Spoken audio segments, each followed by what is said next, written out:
Baik, kita mulai kajian kita pada malam hari ini insyaallah. Bismillahirrahmanirrahim. Assalamualaikum warahmatullahi wabarakatuh. Alhamdulillah wassalatu wassalamu ala Rasulillah wa ala alihi wa sahbihi wa man walah. Wala haula wala quwwata illa billah. Amma ba'd. Rabbi shrah li sadri wa yassir li amri wahlul 'uqdatam min lisani yafqahu qawli. Rabbi zidna ilman warzuqna fahman. Alhamdulillah, segala puji bagi Allah Subhanahu wa taala yang memberikan nikmat kepada kita pada malam hari ini. Kita bersyukur masih diberikan nikmat Allah untuk bisa melaksanakan pengajian rutin setiap hari Ahad ba'da salat Isya, yang insyaallah kita niatkan mudah-mudahan kita bisa bertambah ilmu, bertambah keimanan kita, bertambah juga catatan amal kebaikan kita di akhirat kelak insyaallah. Tak lupa juga salat salam semoga senantiasa tercurahkan kepada baginda Nabi Muhammad sallallahu alaihi wasallam beserta seluruh keluarga dan para sahabatnya.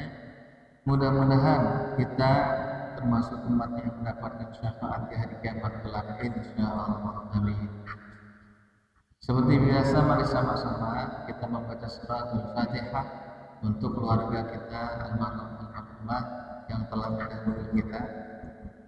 Astaghfirullahaladzim, astaghfirullahaladzim, astaghfirullahaladzim, alladzi la ilaha illa huwal hayyul qayyum wa atubu ilaih min jami'il dhunub. La haula wa la quwwata illa billahil aliyyil azim. A'udzu billahi minasy syaithanir rajim. Bismillahirrahmanirrahim. Ila hadratin Nabi Mustafa sallallahu alaihi wasallam wa alihi wa azwajihi wa awladihi wa dhurriyyatihi. Sayyidillahi lahumul Fatihah. أعوذ بالله من الشيطان الرجيم. بسم الله الرحمن الرحيم. الحمد لله رب العالمين الرحمن الرحيم مالك يوم الدين إياك نعبد وإياك نستعين اهدنا الصراط المستقيم صراط الذين أنعمت عليهم غير المغضوب عليهم ولا الضالين.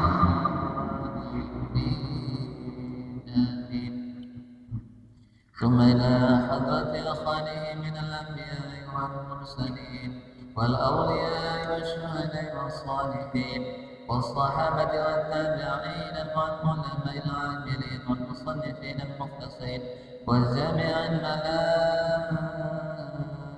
المقربين خصوصا إلى شاب القدر الجيلاني ولله لهم الفاتحة.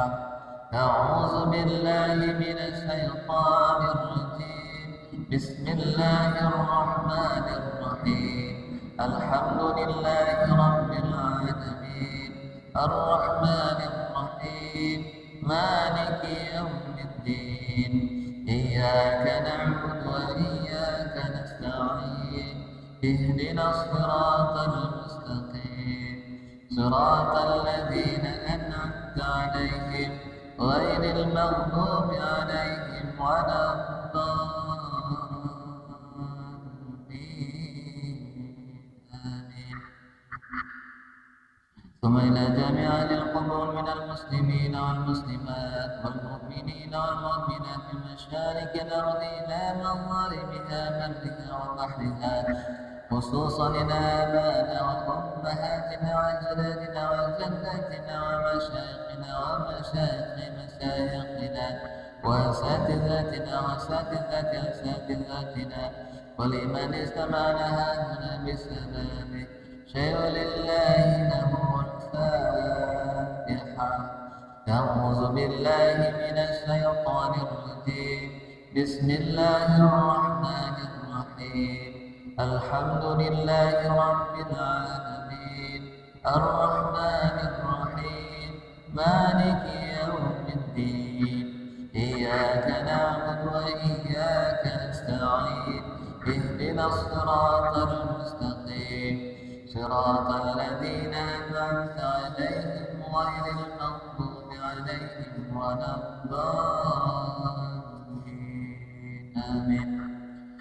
ثم إلى جميع القبور من المسلمين والمسلمات والمؤمنين والمؤمنات خصوصا إلى نجد من جرة ثم إلى رؤيا سمن من نجد ثم إلى رؤيا جهل من تملم ثم إلى رؤيا من نجد ثم إلى رؤيا من تكرا ثم إلى رؤيا رجل من هج السمن ثم إلى رؤيا وسنهر من مهم ثم إلى رؤيا مهم من نسم ثم إلى روح ورث بنت مهم ثم إلى روح ورث بنت مهم ثم إلى روح بنت مكسر بنت واسم أهلنا ثم إلى روح جتيان بنت هاج نور سعيد ثم إلى روح جلال شريف بن هاج جنيدي ثم إلى روح جام شهد بنت ثم إلى روح هاج سلام أسلم توفى بنت توفى ثم إلى رؤية أجاد سهرة من أجوينة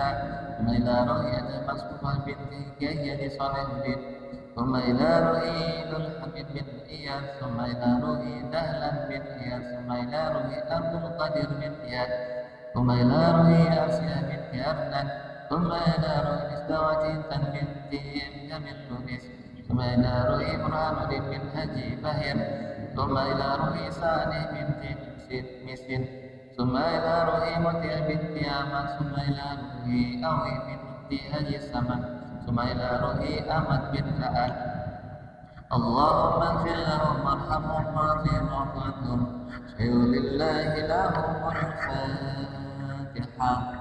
أعوذ بالله من الشيطان الرجيم بسم الله الرحمن الرحيم الحمد لله رب العالمين الرحمن الرحيم مالك يوم الدين إياك نعبد وإياك نستعين اهدنا الصراط المستقيم صراط الذين أنعمت عليهم غير المغضوب عليهم ولا الضالين آمين.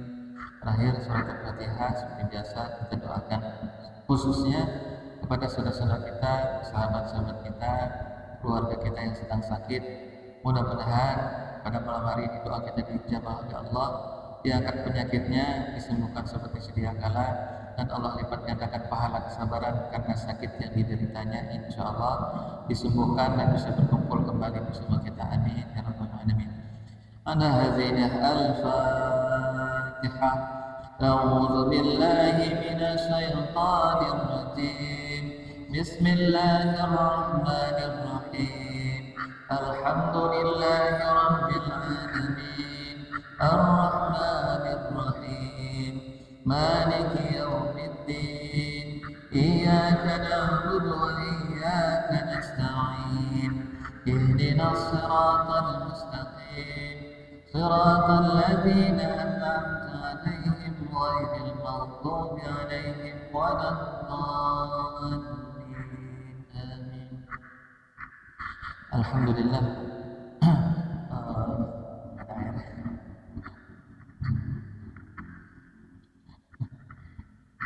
Selamat juga.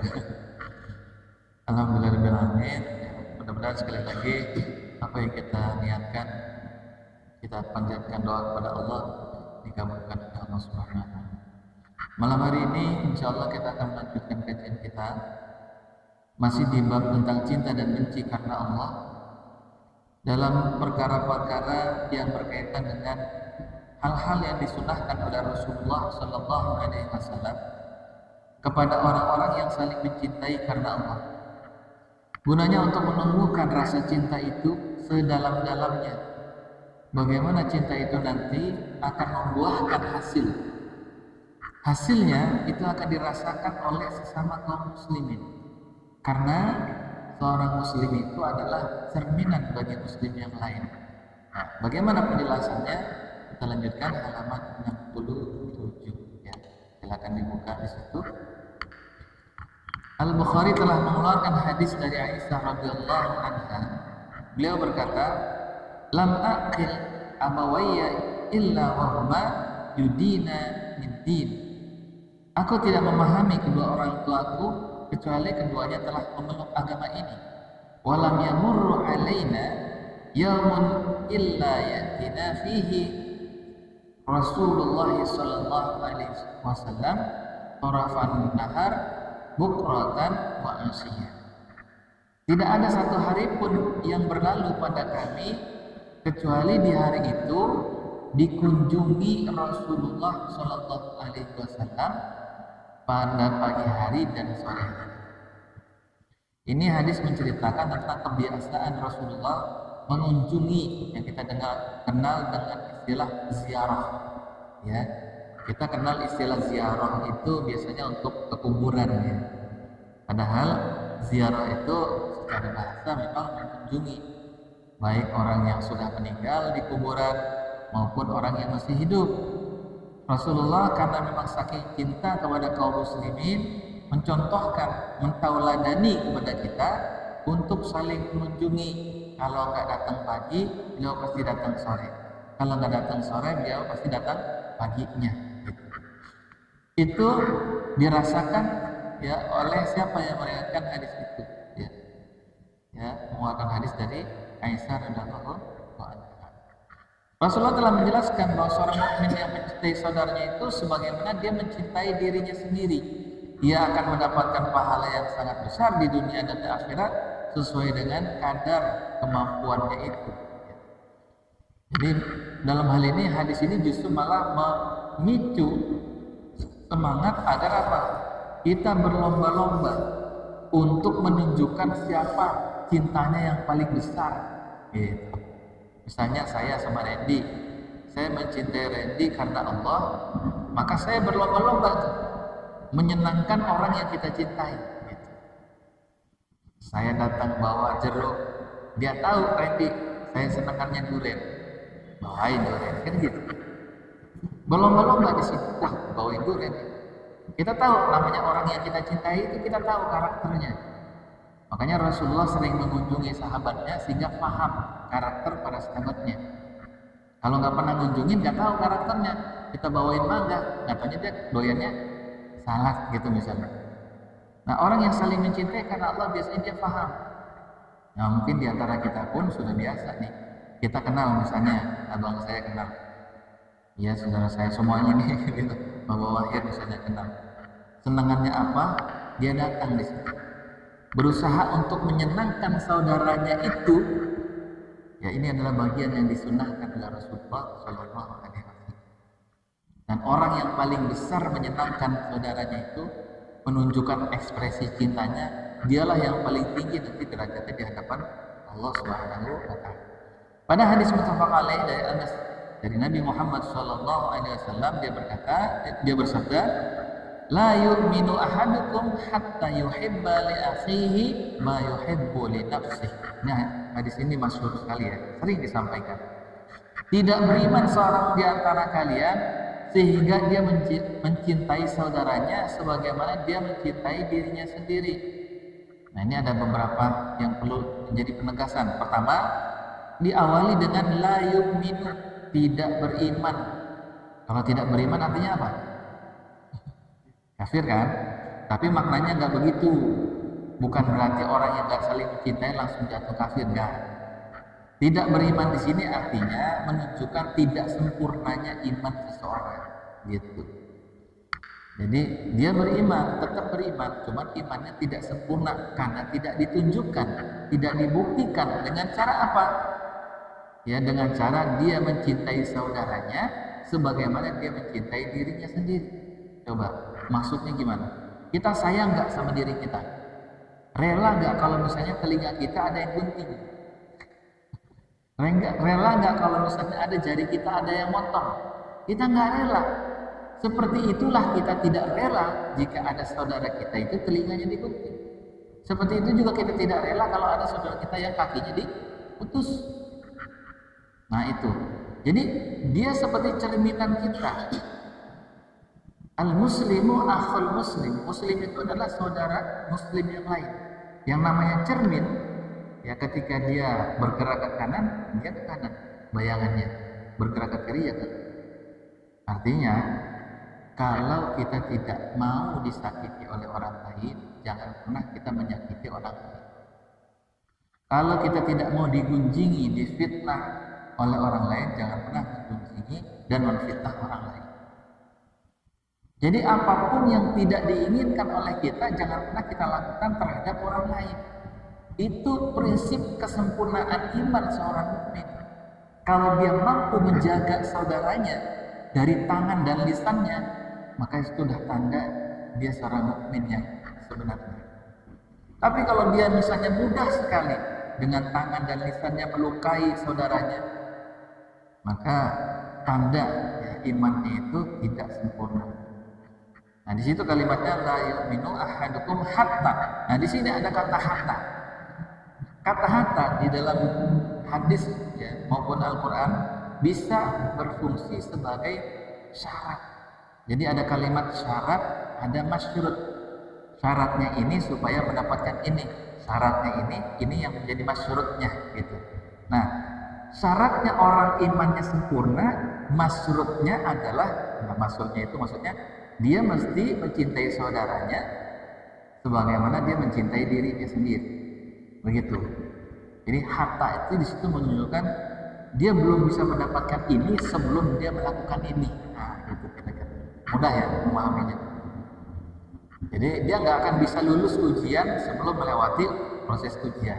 Dia tidak akan mendapatkan ijazah sebelum dia sekolah di sekolah tersebut, misalnya begitu.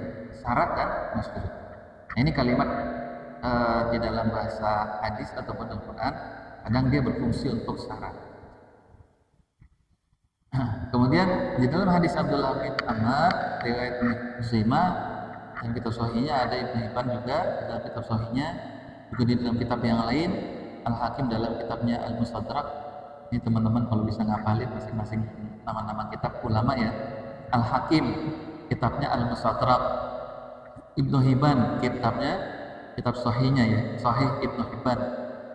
Nah, Ibnu Huzaimah juga sama. Nah, hadis ini memenuhi syarat Bukhari Muslim. Ya, artinya hadis ini sahih sesuai dengan standar Bukhari dan standarnya Imam Muslim. Di mana Rasulullah Shallallahu Alaihi Wasallam bersabda, "Khairul ashabi indallahi khairuhum lisahib." Sebaik-baik orang yang bersahabat di sisi Allah adalah orang yang paling baik kepada sahabatnya. Jadi yang paling utama di antara mereka adalah yang paling baik. Dia sudah berusaha paling baik, lalu sahabatnya atau saudaranya berusaha lebih baik lagi. Dan disitulah terjadi perlombaan antara sesama kaum muslimin dalam apa? Dalam kebaikan. Fastabiqul khairat, berlomba-lomba dalam kebaikan. Ini istilah yang sudah mengakar ya di dalam diri kita. Kita berlomba itu dalam hal kebaikan, bukan berlomba dalam hal yang lain. Dalam dunia ini kan banyak orang berlomba untuk meraih kekuasaan, ya kan? Saing-saingan, sikut-sikutan, fitnah-fitnahan, bongkar-bongkaran. Ada orang berlomba-lomba dalam menumpuk harta, tinggi-tinggian rumah, banyak-banyakan harta dan lain sebagainya. Ada orang berlomba dalam hal apa, misalnya ilmu detail dan lain sebagainya. Ya. Nah, perlombaan yang paling baik itu adalah fastabiqul khair, berlomba dalam kebaikan. Ya, buat apa misalnya berlomba untuk menumpuk harta tapi tidak untuk kebaikan? Bukan berarti kita nggak boleh mengejar harta, silakan. Tapi kejarlah harta itu dalam rangka berlomba-lomba dalam kebaikan. Boleh jadi orang kaya, nggak salah. Tapi kekayaan yang digunakan untuk perlombaan dalam kebaikan ini yang membuat ya ada dalam satu hadis Nabi, hasad yang dibolehkan. Hasad itu apa? Iri ya. Hasad yang dibolehkan itu terhadap dua. Pertama, terhadap seorang ulama yang mengamalkan ilmunya. Yang kedua, iri kepada orang kaya yang dermawan. Selebihnya nggak boleh kita iri kepada yang lain. Jadi irinya pun dalam perlombaan dalam kebaikan. Ya, kalau hari ini misalnya kita susah hidup kita, kemudian kita pengen ngelihat orang kaya, kita ngelihat orang kaya kok dermawan, dia bisa bagi-bagi hartanya dengan enaknya gitu ya. Lagi kumpulkan orang miskin atau dia secara sembunyi-sembunyi bagi-bagikan harta kepada orang lain. Kita ngiri kayak gitu. Nah itu ngiri yang boleh. Sama sebagaimana kalau nggak salah sudah kita bahas ya dalam pertemuan beberapa bab yang lalu, ketika sahabat bertanya kepada Rasulullah, ya Rasulullah, orang-orang kaya itu enak. Mereka sudah membawa pahala yang begitu banyak dengan hartanya. Sementara kami, orang-orang miskin ini, tidak bisa seperti mereka. Mereka bisa bersedekah dengan hartanya, sementara kami tidak bisa. Ini menunjukkan ada rasa iri yang baik, hasad yang boleh. Nah, di situ. Maka Rasulullah menjawab bahwasanya bukankah di setiap kebaikan itu ada sedekah? Kan gitu. Bahwa perbuatan baik kita kepada saudara kita itu adalah sedekah. Senyumnya kita bernilai sedekah. Bahkan kamu mendatangi istrimu juga bernilai sedekah. Gitu. Maksudnya mendatangi istri kita, paham ya? Begitu. Kita mendatangi istri kita pun bernilai sedekah. Sehingga jangan merasa khawatir orang-orang yang mungkin ditakdirkan oleh Allah dalam keadaan miskin, dia tetap bisa mendapatkan pahala sedekah dengan kebaikan-kebaikan yang banyak yang bisa dia kerjakan. Senyum, mudah, murah. Kepada siapa? Semua saudara-saudara kita yang kita cintai karena Allah. Idealnya begitu ya seorang muslim. Ya, nikmat gak kalau punya saudara kayak gitu. Indah kayaknya kalau kampung kita isinya tuh orang-orang yang berlomba-lomba dalam kebaikan. Hari ini tetangga kita bawain sayur asem, pakai mangkok, ya kan, bukan diplastikin, pakai mangkok. Besoknya kita pikirin gimana cara ngolongin mangkok, ada isinya. Ya, kalau sanggup balikin rendang, enggak. Kalau nggak sanggup, minimal bagaimana supaya dia bisa membalas dan menyenangkan orangnya. Dan terus begitu berbalik. Jadi seolah-olah perlombaan ini perlombaan yang tiada akhirnya, kecuali mereka dipisahkan dengan kematian. Indah kan? Gitu. Jangan pengennya dianterin terus. Anda pengennya dianterin terus. Iyalah dianterin terus, saya juga orang gak mampu, orang susah. Orang susah juga tetap bisa berbuat baik. Paling tidak dia mendoakan saudaranya ketika tidak bersama dengannya. Itu yang sudah kita bahas dalam pertemuan sebelumnya ya. Bagaimana disunahkan orang yang saling mencintai karena Allah mendoakan kepada saudaranya di zahril ghaib yang tidak bersama dengannya. Kita bahas ya. Kalau ada yang bertanyakan bisa langsung. Nggak usah nanti tunggu waktunya. Silakan langsung aja tanya. Ada yang tanya? Lanjut. Ya. Kemudian di antara tanda orang yang paling baik terhadap sahabatnya adalah senantiasa berusaha membantu kebutuhan saudaranya dan bersungguh-sungguh menghilangkan kesusahannya. Tuh. Berusaha membantu menghilangkan kesusahan saudara kita yang kita cintai. Kita sampai kayak gitu nggak titik itu. Ini tanda sempurnanya iman. Sempurnanya iman itu sampai dia betul-betul belain sekemampuan dia, tentunya dengan semua kemampuan dia tuh berusaha menghilangkan kesusahannya. Ada saudaranya yang sedang kesusahan dan dia berusaha dengan segenap kemampuan yang dia punya untuk meringankan atau menghilangkan kesusahannya. Hal ini berdasarkan hadis muttafaq alaih dari Ibnu Umar, di mana Rasulullah Shallallahu Alaihi Wasallam bersabda, "Al Muslimu akhul Muslim, la yuslimuhu wa la yuslimuhu." Seseorang Muslim itu adalah saudara Muslim yang lain. Dia tidak akan menzaliminya dan tidak akan meninggalkannya bersama orang-orang yang menyakitinya. Ya, di sini kalau dalam kitab yang lain disebutkan dia tidak akan menzaliminya dan tidak akan menyerahkannya kepada musuh. Jadi kalau misalnya dia tertinggal dalam jihad fisabilillah, dia akan tolong dan tidak akan dia serahkan kepada musuh. Nah, kalau di sini disebutkan orang yang akan menyakitinya. Jadi orang muslim itu justru malah berpikir bagaimana keselamatan saudaranya, bukan malah mencelakai saudaranya. Ya, na'udzubillah kalau sampai ada yang merasa senang ketika saudaranya itu celaka. Ini orang hasad, senang orang susah, susah melihat orang senang. Jangan sampai. Ya.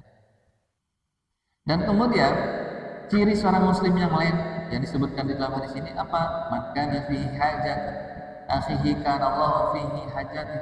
Barang siapa yang berusaha untuk memenuhi kebutuhan saudaranya, maka di sini ada jaminan Allah. Allah akan memenuhi kebutuhannya. Kita berusaha memenuhi kebutuhan saudara kita. Barangkali nanti di suatu saat kita membutuhkan pertolongan Allah, Allah akan mencukupi kita. Ini bisa berlaku dunia, bisa berlaku juga di akhirat. Gitu. Ini garansinya Allah yang Rasul yang mengatakan, berarti ini adalah satu kepastian. Makanya jangan pernah lelah, jangan pernah merasa lelah untuk terus membantu meringankan saudara-saudara urusan orang lain. Karena yang kita harapkan ini garansi dari Allah ini. Kalau balasan dari orang yang kita berikan, mungkin ya nggak bakalan dah kan gitu. Yang kita harapkan itu ya balasan dari Allah.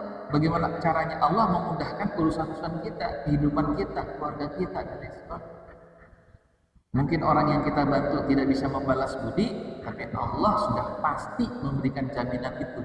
Allah akan memenuhi kebutuhannya.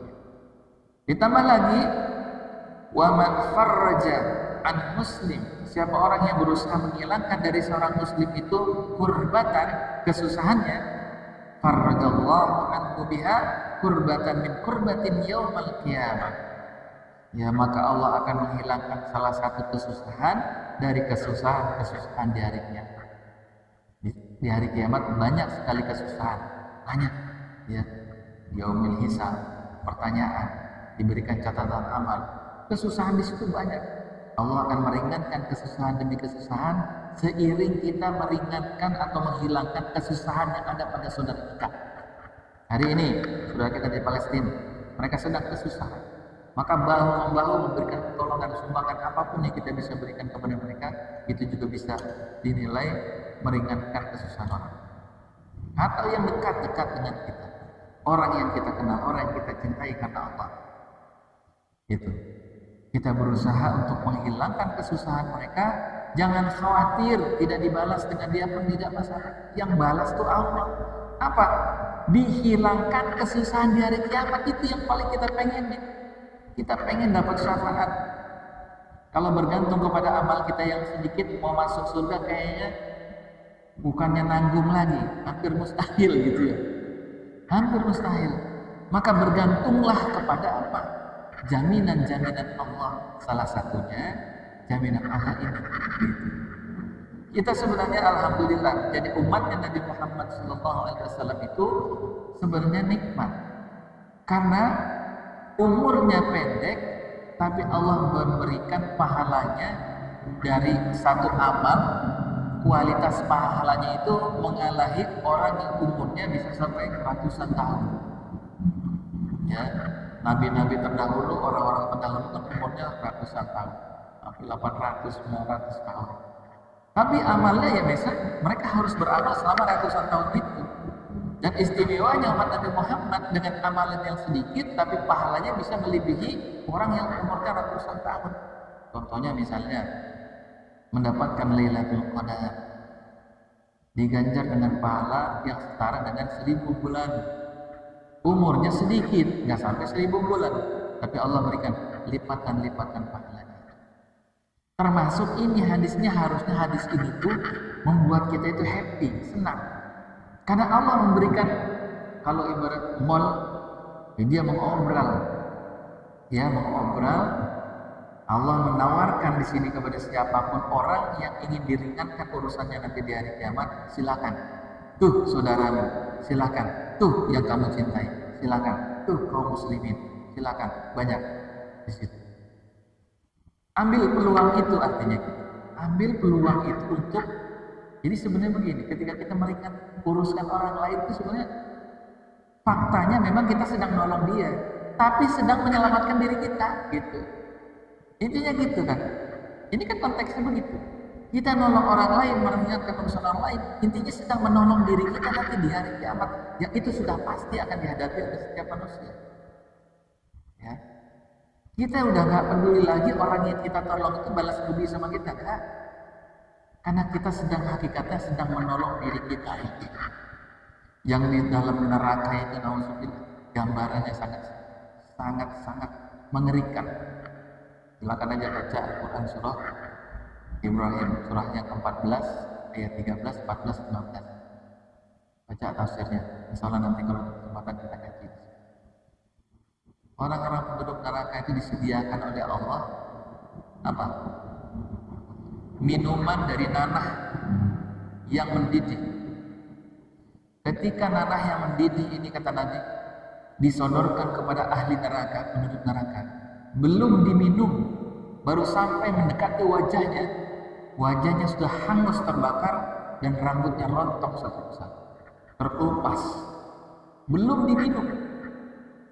Dan malaikat ditugaskan, ya, dalam satu hadis disebutkan begini, ya, innahu, sesungguhnya neraka jahanam, yu'ta jahannam yaumal qiyamah. Neraka jahanam itu akan didatangkan nanti di hari kiamat. Neraka jahanam didatangkan, dipanggil neraka jahanam, didatangkan. Kok bisa? Iya. Karena semua makhluk yang diciptakan oleh Allah itu bisa berbicara. Manusia bisa, hewan bisa, dengan bahasanya masing-masing. Termasuk juga dalam hadis Nabi itu, puasa itu bisa berbicara. Disebutkan, ya, bahwa puasa mengatakan kepada Allah Subhanahu wa taala, ya Allah, dulu aku telah menghalanginya untuk makan di siang hari. Maka hari ini izinkanlah aku untuk memberikan syafaat kepada ahli puasa. Jadi di hari kiamat puasa bicara, memberikan syafaat kepada orang yang berpuasa. Ya Allah, dulu aku menahannya untuk tidak tidur di malam hari karena membacaku Al-Quran, katanya. Kata Al-Quran, aku menahannya untuk tidak tidur karena dia membaca. Maka izinkanlah pada hari ini untuk memberikan syafaat kepadanya. Artinya Al-Quran, puasa, qiyamul lail itu bisa berbicara. Termasuk dalam hadis ini, neraka jahanam dia bisa berbicara. Apa yang dia katakan? Ya, dia mengatakan, inni wukilat, ya, sesungguhnya aku diberikan apa kalau misalnya kita mau nyairin bank tapi nyuruh orang lain, itu namanya kuasa. Ya. Ini wukilat, ya, sesungguhnya aku ini diberikan kuasa oleh Allah untuk apa? Likulli jabbarin anid, kepada orang yang jabbarin anid, yang berbuat sewenang-wenang dan keras kepalanya. Ya. Di dalamnya itu ada nanah yang panas, yang baru ditempelin dekat sini aja itu mukanya udah hangus. Bagaimana ketika diminumkan? Penduduk neraka akan dipaksa oleh malaikat untuk diminumkan, dan dikatakan dalam surat itu mereka tidak sanggup untuk menelannya, tidak sanggup, sampai mereka tidak sanggup menelannya. Dan ketika itu tertelan, apa yang terjadi? Yes, di dalam Al-Quran surah Muhammad ayat 15 disitu katakan usus mereka itu terpotong-potong, hancur, isi perutnya itu hancur semua dan keluar lewat bibirnya, hancur. Ya, bayangin, minumannya nggak mengenyangkan tapi sakitnya luar biasa karena hancur seluruh isi perutnya. Pertanyaannya, apakah mereka mati? Tsumma yamutu fiha wa la yahya. Mereka nggak hidup, nggak mati juga. Dikatakan dalam surah Ibrahim itu, kematian datang dari segala penjuru kepada mereka. Maksudnya apa? Saking kerasnya siksaan itu, seolah-olah kematian datang dari tangannya, karena begitu sakitnya. datang dari arah kakinya karena begitu sakitnya. Semua siksaan yang ditimpakan kepada dia itu mendatangkan kematian, tapi dia tidak mati juga. Bisa dibayangin sakitnya kayak gimana. Kalau kematian di dunia hanya sekali kita merasakan sakit, tapi di akhirat itu rasanya mau mati tapi gak mati-mati. Dan di hadapan mereka ada lagi azab yang menanti. Nah itu makanya ngeri kan ya. Berusahalah selamatkan diri kita itu dari yang kayak gitu. Jadi hakikatnya saat kita menolong orang lain itu sedang menyelamatkan diri kita dari apa yang diancamkan oleh Allah. Dzalika liman khafa maqama rabbih wa khafa wa'id. Yang demikian itu adalah untuk orang-orang yang takut dengan kedudukan Allah dan takut dengan apa yang dijanjikan oleh Allah. Alhamdulillah ya. Jadi makanya selamatkan diri kita dengan segenap kemampuan kita berusaha. Di sini sampai dikatakan ya, barang siapa yang berusaha memenuhi yang membantu saudaranya dan bersungguh-sungguh menghilangkan kesusahan. Bersungguh-sungguh itu artinya benar-benar berusaha gitu. Kalau saya mungkin sedikit cerita ya, ini tahadus mudah-mudahan insyaallah buat pelajaran kita. Saya pernah punya uang waktu itu cuma 100.000. Kondisi cuaca hujan, ada teman pinjam uang WhatsApp 100.000. Kebetulan pas 100.000. Pinjam dong, saya pinjam 100.000 gitu. Buat anak lagi sakit kalau nggak salah. Saya kebetulan punya hari itu cuma 100.000-nya. Akhirnya ya sama istri diskusi gimana, itu cuma tinggal 100. Tapi dia lebih butuh daripada kita. Ya udah, saya balas. Oke, ntar deh ke rumah aja gitu ya, karena kondisi hujan ke rumah aja deh, ambil ini ada 100 gitu. Belum sampai dia ke rumah ambil itu uang, Allah udah ganti dengan 3 kali lipat rezeki dari arah yang lain buat saya. Inilah diantara cara Allah.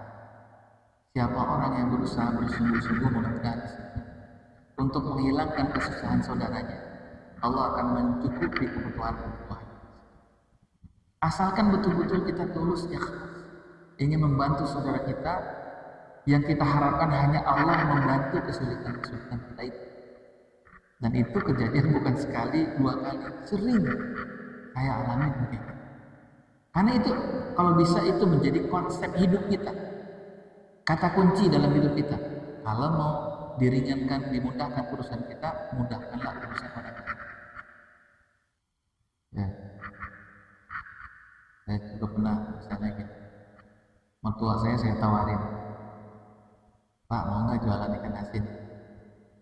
Saya belanja ikan asinnya di daerah mana? Tangerang gitu ya, di dekat Rawasambat, Citius namanya. Jauh perjalanannya 1,5 jam. Mau nggak Pak? Ya mau aja sih Bapak mertua. Kalau emang dimodalin mah kan gitu, mau aja.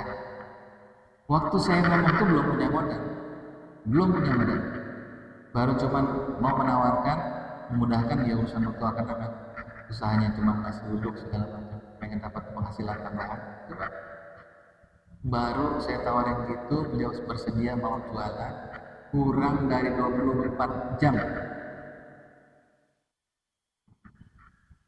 Kurang dari 24 jam. Allah udah kasih saya 1 juta, alhamdulillah besoknya langsung saya belanjain ikan asin 500.000 sampai sekarung jualin bungkusin. Itu jadi itu menjadi boleh dibilang buat keluarga saya sendiri menjadi kunci. Kalau memang ingin kita mendapatkan rezeki, kuncinya adalah pancing lewat orang tua yang sedang kesusahan. Pancing itu nggak kurang dari 24 jam Allah udah balas dengan 1 juta. Padahal waktu itu saya ngomong belum punya apa. Nah, ini hadis ini menjadi konsep hidup seorang mukmin. Dia berusaha meringankan, memudahkan urusan orang lain, itu hakikatnya dia hanya ingin menunggu jawaban Allah Subhanahu wa taala. Itu saja. Mau yang ditolong itu balas budi atau enggak itu urusan dia. Gitu. Dia punya konteks hadis tersendiri. Misalnya nanti di dalam ini juga akan dikasih orang yang dibagi itu memang dianjurkan untuk membalas. Nanti ada masih di bab ini. Orang yang diberikan sesuatu dianjurkan, disunahkan untuk membalas dengan yang lebih baik. Tapi kalau misalnya dia nggak beri yang lebih baik juga karena memang dia tidak mampu, nggak masalah. Kita tidak menanti itu. Yang kita nanti adalah wa'dun minallah ta'ala, janji dari Allah Subhanahu wa ta'ala. Itu yang kita tunggu. Ya kan? Karena apa? Innallaha la yukhliful mi'ad. Kalau janji manusia mah banyak yang melenceng.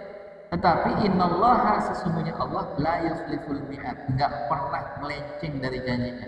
Kalau Allah akan mudahkan urusan kita, pasti. Itu mah pasti. Ya silakan dipraktekkan. Ini ilmu nih, praktekin.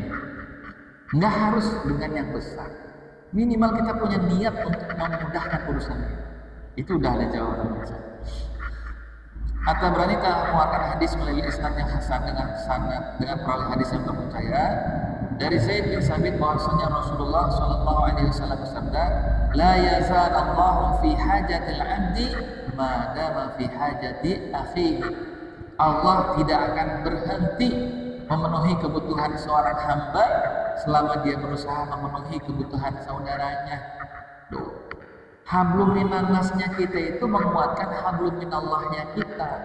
Jadi sebenarnya walaupun kita faktanya membantu manusia, ini sebenarnya dalam rangka mempererat hubungan kita dengan Allah. Karena kalau sudah erat hubungan dengan Allah itu, Allah tidak akan pernah berhenti memberikan bantuan kepada kita.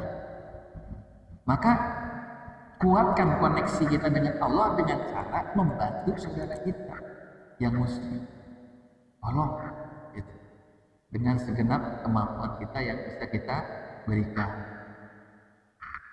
Dan ini banyak dicontohkan oleh para sahabat. Membantu itu bukan berarti ketika dia berlebih saja. Bisa juga pada saat dia sedang memang butuh-butuhnya. Diceritakan orang-orang muhajirin yang hijrah dari Makkah ke Madinah, mereka meninggalkan harta benda mereka di Makkah. Otomatis ketika mereka hijrah ke Madinah, mereka datang dalam keadaan miskin. Lalu orang-orang Ansar, inilah yang dipuji oleh Allah Subhanahu wa taala di dalam Al-Qur'an. Allah memuji orang-orang Ansar karena mereka mau memberikan harta mereka yang mereka miliki, padahal mereka juga membutuhkannya. Gitu. Dalam Al-Qur'an disebut. Dia butuh, tapi karena saudaranya datang lebih butuh daripada dia berikan. Sahabatnya yang hijrah, kalau kalian ingin kebun, diberikan kebun, ingin harta, diberikan harta, kan gitu. Sampai-sampai Abdurrahman bin Auf ditawarkan harta oleh orang-orang Ansar. Abdurrahman bin Auf menolaknya. Saya tidak, istilahnya beliau menolak, beliau hanya minta ditunjukin di mana pasar. Tunjukin mana pasar. Dalam waktu kurang lebih 2 tahun, beliau mampu menguasai pasarnya orang-orang Yahudi. Jadi orang kaya. Ini kan luar biasa. Allah banyak puji orang-orang yang meringankan urusan orang lain. Ya kalau Allah sudah puji itu udah pasti alamatnya ya sudah. Maka berusahalah di sini kita mencari pujian Allah saja, bukan pujian manusia. Lanjut.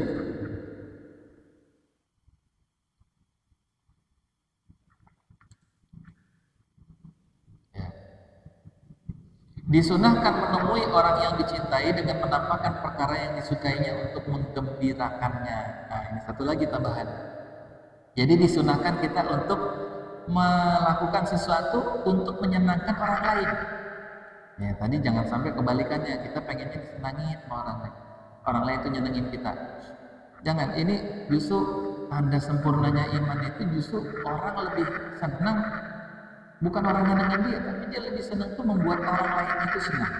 Hal ini didasarkan pada hadis Nabi yang diriwayatkan oleh At-Tabrani dalam kitab As-Saghir dengan isnad hasan dari Anas. Ia berkata, Rasulullah sallallahu alaihi wasallam bersabda, "Man laqiya akhahul muslim bima yuhibbu li yasurruhu bidzalik." Barang siapa yang menemui saudara yang muslim dengan menampakkan perkara yang disukainya karena ingin membahagiakan dia, cuman pengen nyenengin dia semata-mata dia senang gitu, nggak harus dengan bawa sesuatu, tapi yang dia kira-kira bisa senang aja. Itu maka apa? Sarrahullahu azza wa jalla yaumal qiyamah. Lagi-lagi yang Allah janjikan apa? Hari kiamat. Allah akan memberikan kebahagiaan pada hari kiamat.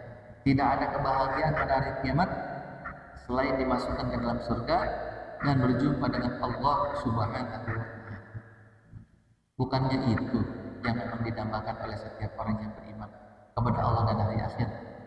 Ya kan? Itu kan yang kita inginkan, dimasukkan ke dalam surga, berjumpa dengan Allah Subhanahu wa ta'ala. Kuncinya itu, datang kepada saudara kita, senengin dia. Gampang nggak masuk surga? Gampang banget ya? Gampang. Jadi ternyata memang amalan-amalan ahli surga itu tidak selalu hal-hal yang besar. Ya. Makanya Allah Subhanahu wa ta'ala tidak